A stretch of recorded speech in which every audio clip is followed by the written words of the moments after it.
So first thing we need to make sure of is that we can see our time and tempo timelines.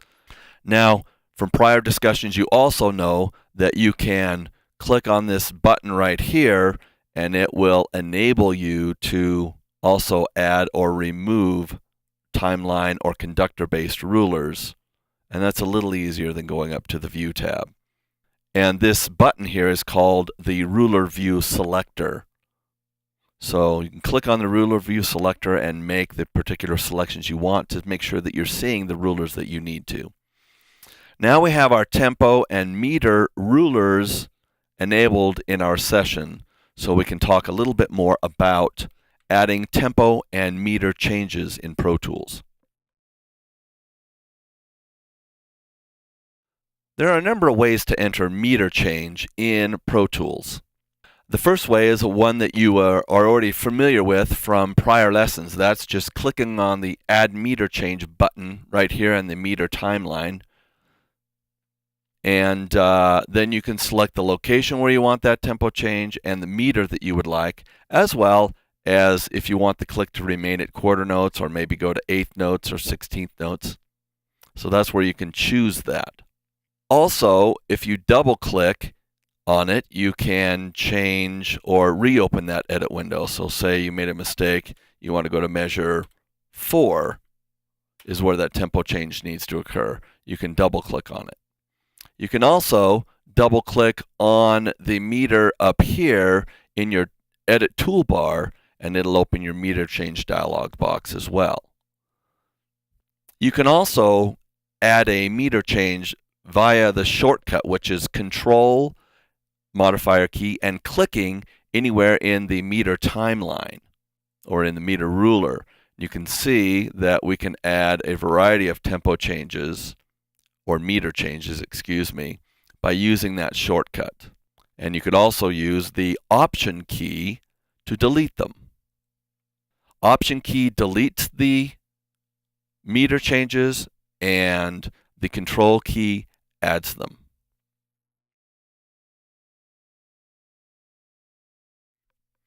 Okay, we can also add tempo changes roughly the same way. We can choose the Add Tempo button and select where we would like a tempo change. So maybe measure 4, and we're going to go to 83 for a tempo. So now we have 83 in measure 4. Now here we can also click and drag.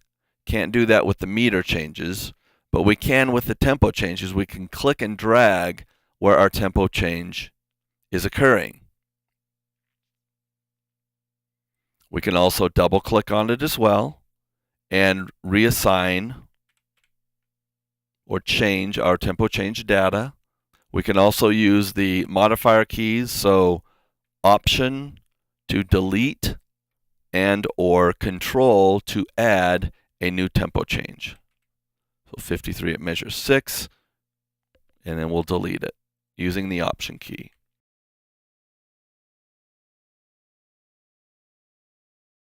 We can open up the tempo operations window and let's select linear for a linear tempo change. So a time or a tempo that will change linearly over time.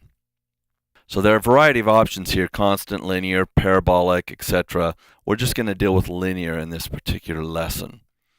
So we can select where we want our tempo change to start and where we want it to end. So maybe we're going to go measure 2 and our tempo change to measure 4, and we want the tempo to go from 73 to 55, and then we're going to hit apply.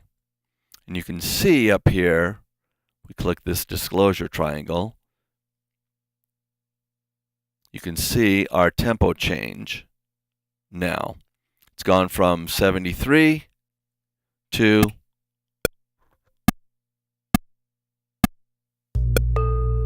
55. It doesn't match with the music very well, but there is another option that we can look at here in this window, and that is preserve tempo after selection. What that means is that we will preserve the original tempo after the selection, not preserve the new tempo at the end of the selection. So if we went back and chose this same tempo change again and say went to measure 55 and chose preserve tempo after selection, when it gets done at measure 4 with its retard, it will set the tempo again to be 73 beats a minute. So now if we look at this, you can see it's done a gradual retard and then a tempo, or sets the tempo again to measure 73 at the downbeat of measure 4. So that's what the preserve tempo after selection button does. There are some advanced options that are available for linear tempo changes inside of Pro Tools. Again, if you go to the Event drop-down menu and Tempo Operations, Linear, and then this time if we select the Advanced tab, essentially it's the same Tempo Operations dialog box, but it gives you some additional functionality. It allows you to calculate the tempo at certain times or selections, or based on certain tempos that you may select. So if you'd like to calculate the starting tempo, you can choose, the ending tempo and the bars, and it will show you what that start tempo will be. If you'd like to calculate the end based on the minutes and seconds, you can do that. So it just gives you a variety of ways to calculate how you would like your tempo to change.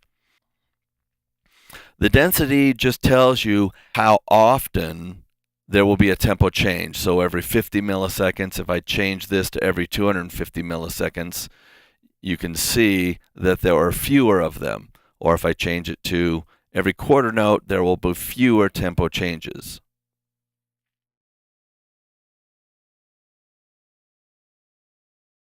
You can set up a click track by going to the Track drop-down menu and choosing Create Click Track. Once we've done that, Pro Tools creates a click track with a virtual instrument on it that is called the click instrument. So essentially what has happened here is Pro Tools has added an auxiliary track and then placed a click track virtual instrument on it. We can do the same thing by adding a new mono auxiliary track and then going up here and selecting instrument and click. Same exact thing, but Pro Tools does it in one motion using the Track drop-down menu and the Create Click Track. You can also turn off and on the click via the MIDI controls here if you have them enabled and visible in your Edit toolbar. You have this click on and off button that you can select to turn the click on and off. And also you can use the shortcut, which is 7 on the 10 keypad. That will also turn on and off your click. If you want to change your click and count off options, you can do that here by double-clicking on the Click Enable button, and that'll open the Click and Count Off Options dialog box. You can also get to that dialog box under the Setup menu and Click and Count Off dialog box. You can see it gives you a variety of options for enabling your click and when you want the click to sound. I usually have it set for playing and recording. You can have it set for only playing during recording or only during your count off if you have the count off enabled up here. These buttons here allow you to enable or have an external device or instrument act as your click track, so you can set up where you want that information sent, which particular predefined virtual instrument or instrument you would like to have that MIDI data sent out to, as well as what note you would choose and the velocities you may choose. That way you can have an accented or unaccented beat. Here you can also set information about your count off options. If you only want it to count off during a record, you can have that enabled there as well. This is also where you can change how many bars of count off you would like to have Pro Tools give you before it plays and or records. So you can enable the count off by clicking on the count off enable button right here, or also by using the shortcut 8 on the 10 keypad. You can also access the click and count off dialog box by double clicking right here where it says 2 bars.